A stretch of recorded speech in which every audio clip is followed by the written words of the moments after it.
Épisode 10, découvre la belle mort de la tante de ma chère Oumi et les enseignements que j'en ai tirés. Hey, salam alaikum, bienvenue sur le Miracle Fajr podcast, le podcast qui t'aide à avoir plus de sakina, de sérénité au quotidien et dans l'au-delà. Ce podcast, c'est pour toutes les femmes musulmanes qui veulent reprendre leur vie en main, apprendre à se connaître, lâcher prise tout en préparant leur vie après la mort. Je suis Oumaima, auteure du livre Ton dernier regard, et si le jour de ta mort devenait le plus beau jour de ta vie, dans lequel je raconte l'histoire inspirante de ma chère Oumi, de ma maman, et surtout de sa magnifique mort. Tu peux découvrir un extrait gratuitement sur le lien en description. Via ce podcast, je partage chaque semaine des outils, des conseils, des astuces, mais surtout une bonne dose d'inspiration et de rappel pour être plus sereine et épanouie au quotidien et dans l'au-delà, Inch'Allah. J'ai une conviction, et c'est le fil rouge de tous les épisodes de podcast, et si le bonheur et la sérénité appartiennent à ceux qui se lèvent pour le Fajr. Je t'invite à prendre une délicieuse boisson chaude, mets-toi à l'aise et bonne écoute. Bon, à chaque fois je dis mets-toi à l'aise, prends une boisson chaude et tout ça, alors que je suis sûre et certaine que 80% des auditrices, vous m'écoutez pendant que vous faites la vaisselle, ou peut-être pendant vos trajets ou des choses comme ça, parce que je dis ça, mais en réalité franchement, je crois que je me suis jamais posée pour écouter un podcast. En général, je fais ma marche rapide, j'écoute mon podcast, je fais ma vaisselle, j'écoute un podcast. Bref, mais bon. Sait-on jamais. Tiens, tu me dis, envoie-moi un petit mail ou un petit message privé sur Insta pour me dire si jamais vraiment tu te poses avec ton petit mug, ta boisson chaude, une bougie pour écouter mon podcast. Ça serait génial. Enfin bref. Donc c'est un épisode un petit peu spécial parce que ça fait au moment où j'enregistre le podcast, c'est pas forcément au moment où toi tu l'écoutes, mais au moment où moi je l'enregistre, ça fait quasiment 2 ans que la tante de ma maman est morte, Allah yarhamha, qu'Allah lui fasse miséricorde. Et ça m'a fait réfléchir parce que donc ça s'est passé il y a 2 ans et je me souviens que vraiment sa mère m'avait beaucoup fait cogiter et j'avais écrit des posts là-dessus. Et donc je suis retombée sur ces posts et je me suis dit, parce que tu sais, sur Insta et tout ça, on t'envoie parfois des petits messages pour te dire hey, revois tes souvenirs d'il y a 1 an, d'il y a 2 ans, ce que t'as écrit, ce que t'as fait et tout ça. Et je suis retombée dessus, je me suis dit ah oui, subhanallah, et j'ai eu vraiment envie de partager l'histoire avec toi qui m'écoutes. Et donc voilà, donc c'est le sujet du podcast du jour. Mais avant de commencer, j'ai envie de vous lire un commentaire que j'ai reçu sur Apple Podcast. Je me suis dit, pourquoi pas de temps en temps partager vos commentaires, vraiment pour vous remercier, parce que je peux pas répondre aux commentaires sur Apple Podcast, mais je tenais vraiment à remercier donc chaque personne qui prend la peine de le faire. Ça me touche énormément, c'est un super soutien. Vraiment, je pense que ça aide le podcast à augmenter sa visibilité et à me faire découvrir. Donc la personne, c'est Bouchra 14, et je te remercie. Donc elle écrit La Rahma. Salam alaikum, j'ai pas pour habitude de laisser des commentaires, je suis un peu dans mon monde, j'écoute ou je lis en étant très discrète, mais là j'avais envie de dire que je pourrais écouter tes podcasts pendant des heures, et je suis déçue que ce soit fini, j'ai l'impression que c'était peu. Je ressens dans tes paroles une rahma, masha'Allah, et ça me fait beaucoup de bien de t'écouter, de te lire. J'ai d'ailleurs hâte de lire ton livre. J'aime énormément la façon de voir les choses dans la religion, et j'ai qu'une envie, c'est d'appliquer tes conseils et d'y mettre tout mon cœur. Je te félicite et te remercie pour tout le travail que tu fais et pour les efforts que tu fournis pour nous transmettre ta rahma. Merci. Ça me va droit au cœur. Franchement, c'est un très beau message. Je te remercie. Je suis contente de savoir que ça va. Mes podcasts, je sais pas, peut-être que tout le monde n'est pas d'accord avec toi, mais je suis contente de savoir déjà que toi, tu les apprécies et que ça va pour toi. C'est pas trop long. Même si au départ, je disais oui, mes podcasts vont durer 20 minutes. Finalement, bien rares sont les podcasts qui ont duré seulement 20 minutes. Enfin, donc revenons au sujet du podcast du jour. Donc, j'ai assisté à la prière mortuaire donc il y a 2 ans, donc ça se passait le 22 mai 2019, et j'ai appris la mort de ma tante. Alors, ce qui s'est passé, c'est que avant ça, elle avait fait un petit AVC. Enfin, elle a fait un AVC. On était allé lui rendre visite à l'hôpital parce elle habite proche de Lyon. Et alhamdoulilah, elle allait bien, elle s'en remettait. Vraiment, on a parlé avec elle, on a même parlé de après l'hôpital, ses projets, tout ça. Enfin, vraiment, on pensait vraiment que c'était bon, quoi, alhamdoulilah. Et ce qui s'est passé, c'est que c'est qu'en fait, quelques jours après, on m'informe qu'elle est morte en fait, qu'elle est décédée. Et j'étais super choquée parce qu'on venait juste de la voir et on pensait que c'est bon, tu vois, que son cas n'était plus en danger. Et en réalité, non. Donc, ce qui s'est passé pour elle, subhanallah, c'est que il y a une artère, l'artère qui mène qui irrigue en fait tout ce qui va être le ventre en fait, tous les organes qui sont dans le ventre, les intestins, etc. Eh bien, elle a été rompue et donc les intestins, tout ça n'était plus irrigué. Donc en fait, il y a eu une nécrose. Grosso modo, les organes dans le ventre sont morts en fait. Et donc elle s'est réveillée. Elle avait quitté l'hôpital, elle était chez elle. Elle se réveille un soir avec des douleurs abominables, des douleurs atroces. Et elle a réveillé son fils en lui disant je vais partir quoi, je vais mourir, je sais, voilà. Donc ils vont l'emmener aux urgences, ils vont essayer de l'opérer tout ça, mais voilà, elle va mourir juste après. Rabbi yarhamha, qu'Allah lui fasse miséricorde, qu'Allah lui pardonne ses péchés et nous réunisse auprès d'elle au Firdaus, au plus haut degré du paradis. Donc moi j'ai assisté à sa prière mortuaire. Et là, je vais vous raconter en fait en quoi déjà c'est une belle mort.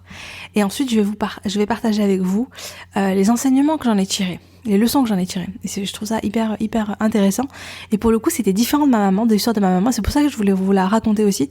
C'est pour vous dire que, subhanallah, le message que je vais faire passer à travers ce podcast, c'est que il s'agit,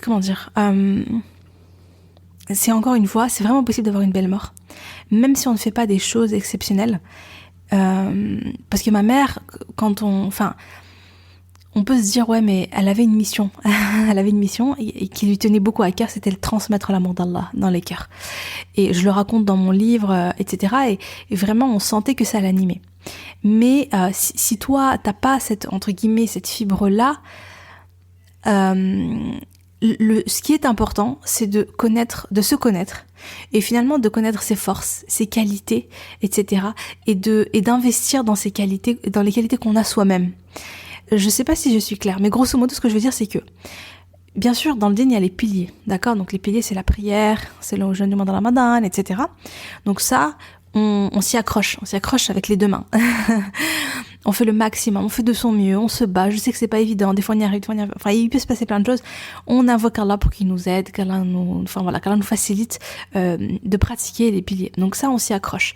Mais à partir de là, ce qu'il faut, en fait, vraiment, ce en quoi je crois beaucoup, c'est qu'il faut vraiment se concentrer sur soi, sur ses forces qu'on a, sur ce qu'on aime faire, etc.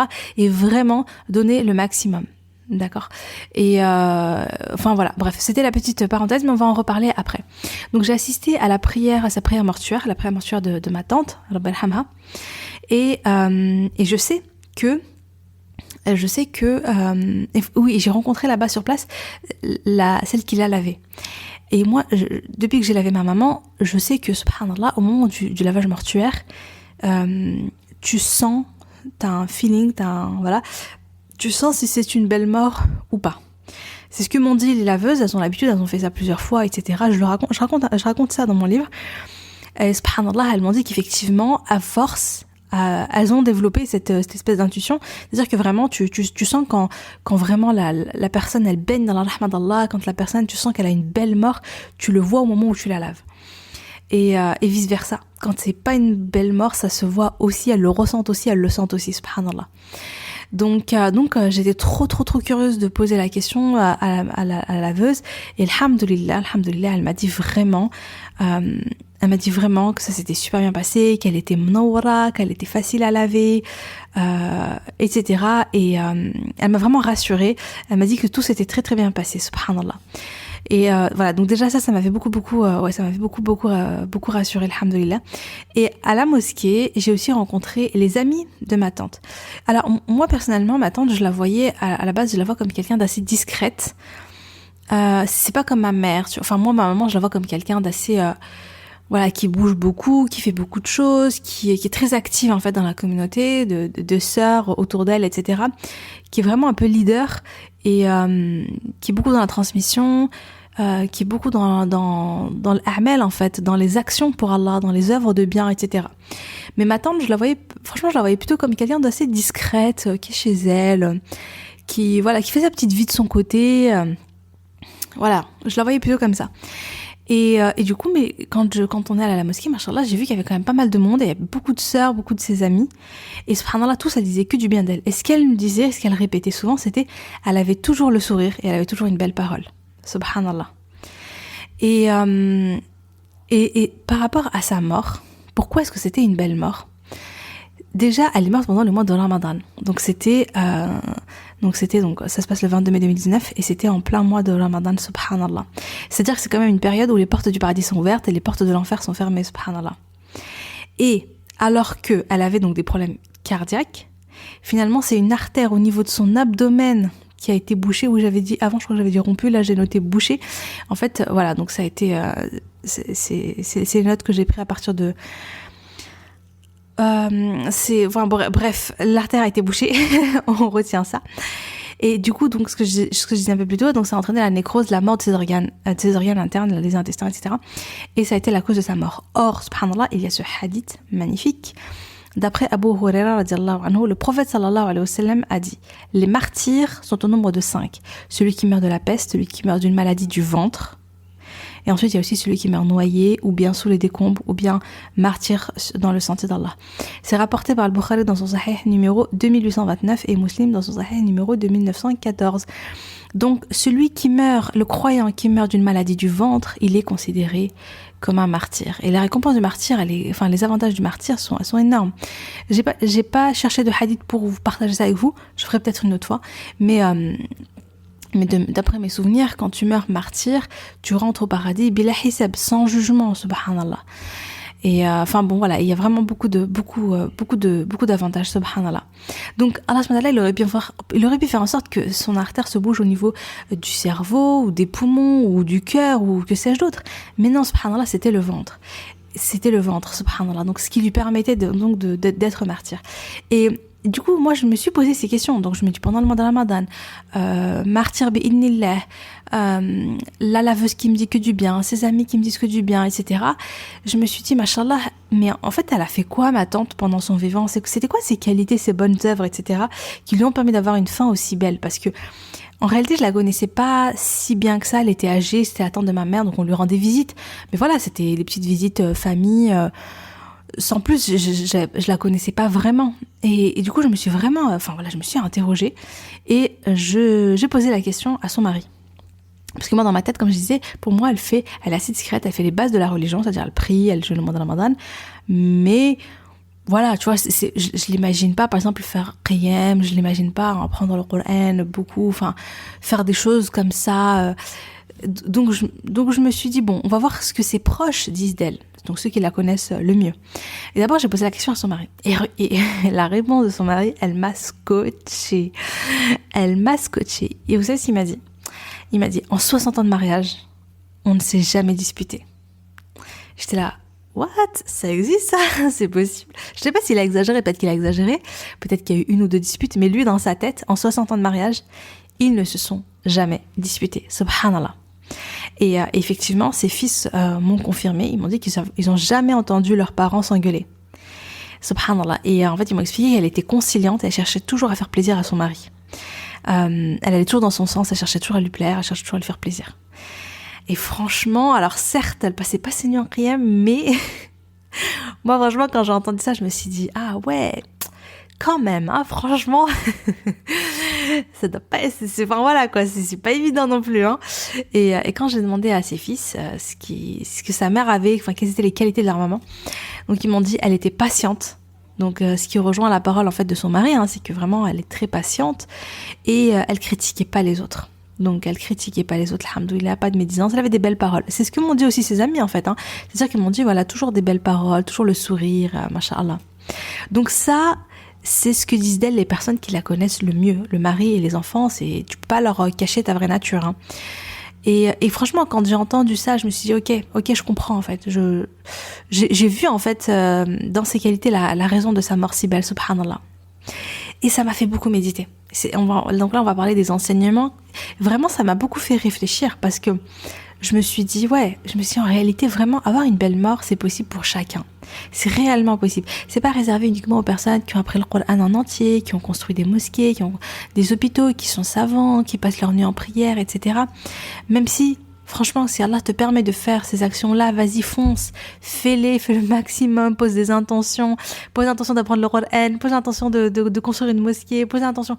Enfin, je veux dire, je suis pas en train de dire ne fais pas ça, hein. Et oui, contente-toi du minimum, pas du tout. Fais le maximum, toujours chercher à faire le maximum. Mais ce que je veux dire, c'est que il ne faut pas non plus négliger les petites actions, premièrement. Et deuxièmement, qu'est-ce que je voulais dire, je sais plus. Je commence en disant premièrement, mais en même temps je me dis mais pourquoi j'ai dit premièrement, genre je vais dire quoi en deux. Bon bref, revenons à notre podcast. Donc ce que je veux dire, c'est bien sûr fais le maximum, mais ne néglige pas les petites actions et ne néglige pas tes forces à toi, les qualités que tu as toi. Moi je pense que par exemple la tante à ma maman, elle avait machallah des qualités. En fait je pense que de base c'est quelqu'un voilà qui est empathique, qui a un bon comportement, qui a un bon caractère. Enfin je veux dire de base c'est quelqu'un de gentil en fait tout simplement. Et je pense que elle a fait les bases du din, alhamdoulilah, c'est ses 5 prières, elle jeûnait le mois de Ramadan. Et puis elle a amplifié ses qualités, c'est-à-dire son bon comportement, ses sourires, ses belles paroles. C'est devenu vraiment, elle a tout donné là-dedans, quoi. Enfin, je veux dire, elle a vraiment pratiqué ça. C'est pas trop le terme, j'arrive pas à trouver les mots, mais je crois que tu vois ce que je veux dire. Donc, et ça, c'est quand même, c'est super. Je trouve ça hyper intéressant quand même. Voilà, de comprendre que Allah, il nous a donné à chacun des qualités et des défauts, et on ne pense pas assez à finalement apprendre à se connaître soi-même et à se dire, mais c'est quoi mes qualités à moi? C'est quoi mes qualités que je peux développer, que je peux amplifier, que je peux faire grandir et que je peux vraiment utiliser, exploiter au maximum. Voilà, quelles sont les qualités que je peux exploiter au maximum? Par exemple, moi, je me suis dit, voilà, j'aime beaucoup écrire. Je sais pas, je pourrais écrire par exemple des romans, de la fiction ou bien des histoires, des thrillers. Mais je me dis, voilà, il faut que j'utilise mes qualités dans le bien. À travers mon livre, je veux faire passer un message, des rappels, je veux vraiment que les gens, à la fin de la lecture, ils se sentent investis d'une mission, qu'ils ont envie de se rapprocher d'Allah, que ça crée un déclic en eux, etc. Donc je vais utiliser, par exemple, dans mon cas, l'écriture pour me dire, ok, je vais en faire quelque chose de positif sur le cheminement d'Allah. Moi, j'aime écrire, franchement, j'aime beaucoup lire, j'aime beaucoup écrire, j'aime raconter des histoires, etc. Donc je me dis, ok, je vais utiliser mes forces là-dedans.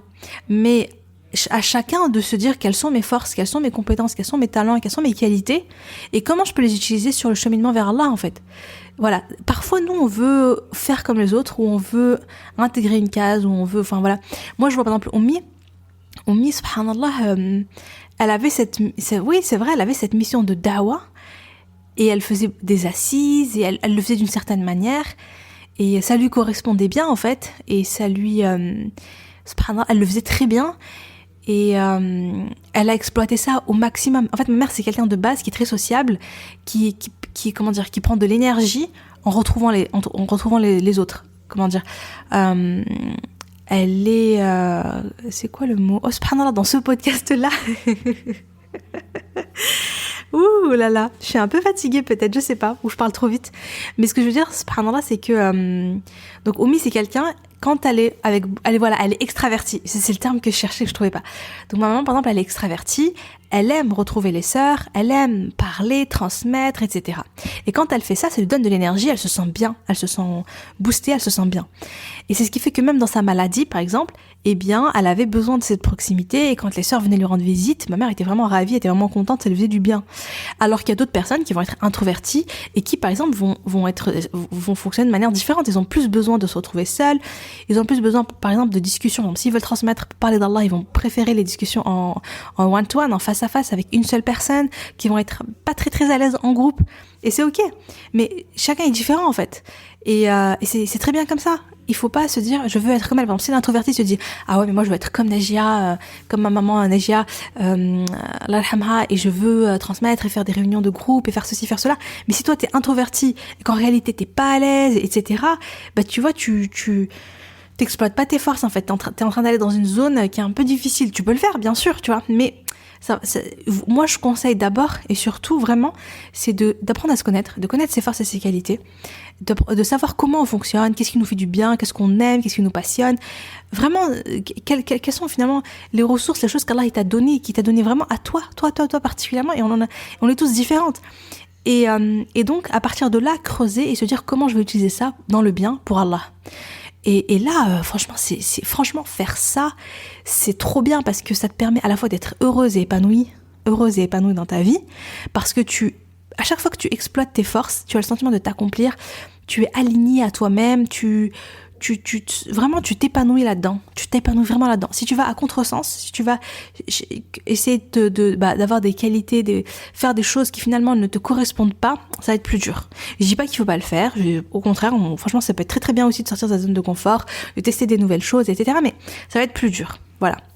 C'était la petite parenthèse imprévue en plus, mais que je trouve qui est vraiment importante et qui est rassurante aussi, hein. Qui est rassurante. Comme je disais, voilà, ma tante, elle était plutôt discrète, elle faisait ses petits trucs, ses petites choses dans son coin, mais masha'Allah, elle avait son bon comportement, elle avait cette patience, masha'Allah, franchement, son mari, quand il m'a dit ça, vraiment, j'ai été choquée.